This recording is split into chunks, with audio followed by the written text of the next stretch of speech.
L'été arrive et toi tu cherches des animés pour te mettre dans le mood. Permets-moi de te proposer 3 animés parfaits pour cet été. Akira, il enchaîne les années de travail. Entre heures sup et dépression, il est au bout de sa vie dans un taf qu'il aime pas. Et puis là, un beau jour, il y a une invasion de zombies. Et là, ça tilt dans sa tête. Il se dit, tiens, dans cette situation-là, en vrai, il n'y a plus besoin de taffer. Je vais vivre ma vie à fond maintenant, sans regret. En sachant qu'il peut mourir à tout moment, il va mettre en place une liste qui répertorie tous les objectifs qu'il a, afin de rattraper le temps perdu. Et avec son petit groupe, ils vont chacun essayer de réaliser leur rêve avant de mourir. Et extrêmement drôle, oh là là, les barres que je me suis tapé dans cet animé. Hein. Mais vas-y, ça reste touchant aussi, t'as vu, parce que ça porte la mort, tout ça. Connais. L'animé c'est Zom 100, il y a 12 épisodes sur Crunchyroll.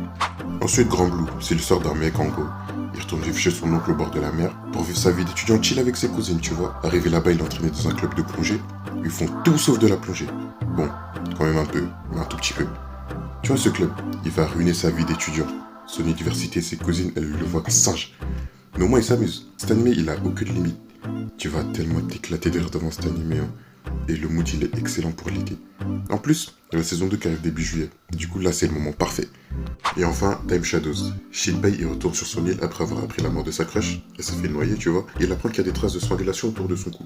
Du coup, c'est un meurtre. Et il enquête sur la mort, du coup. Et il y a une rumeur qui dit qu'il y a des créatures qui prennent l'apparence des habitants de l'île et les tuent ensuite. Shinpei, il va essayer d'enquêter sur elle. Il va croiser l'une d'entre elles. Il va se faire tuer. Et là, il revient à la vie, le jour où il est revenu sur l'île. Genre la veille. Et du coup, avec ses amis, ils vont essayer de mettre la lumière sur la mort de sa crush, tout en enquêtant sur l'île pour protéger les habitants et découvrir les vraies raisons de la mort de Ushio.